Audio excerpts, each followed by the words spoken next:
இந்த தீபாவளி தினத்தன்று திரையில் வெளியாகி மாபெரும் வசூல் வேட்டை நடத்திய திரைப்படம் தான் அமரன். திரைப்படத்தில் சிவகார்த்திகேயன், சாய் பல்லவி மற்றும் பலர் நடிச்சிருக்கிறாங்க. இந்த திரைப்படம் வெளியான முதல் நாள்லேருந்தே ஒரு நல்ல வசூல் வேட்டை நடத்திட்டு வருது. அது மட்டும் இல்லை, பல பெரிய ஹீரோக்களுடைய சாதனைகளையும் வரிசையாக தகர்த்துக்கிட்டே வருதுன்னே சொல்லலாம். அந்த வகையில் இந்த திரைப்படம் கிட்டத்தட்ட 350 கோடிகள் கிட்ட வசூல் செஞ்சதாக சொல்கிறாங்க. தமிழ்நாடு வசூல் மட்டுமே 150 கோடிக்கு மேல் வசூல் பண்ணிட்டது.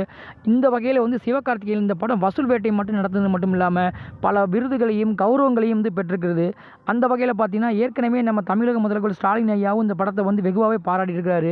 அது மட்டும் இல்லை, திரைப்பிரபலங்கான சூப்பர் ஸ்டார் ரஜினிகாந்த் அவர்கள், சூர்யா என பல நட்சத்திரங்கள் திரைப்படத்தை பாராட்டியிருக்கிறாங்க. அது மட்டும் இல்லாமல் எல்லாத்துக்கும் ஒரு மிகப்பெரிய ஒரு ஆறுதலாக சிவகார்த்திகேயன் அவர்களுக்கு சென்னை இராணுவ பயிற்சி மையம் அவரை அழைத்து கௌரவித்திருக்குது. முகுந்த் வரதராஜனாக சிறப்பாக நடித்ததுக்காக அவங்களை இராணுவ பயிற்சி மையம் அழைத்து ஒரு கௌரவித்ததை சிவகார்த்திகேயனுடைய வாழ்க்கையில் இது ஒரு மறக்க முடியாத சம்பவம்னே சொல்லலாம்.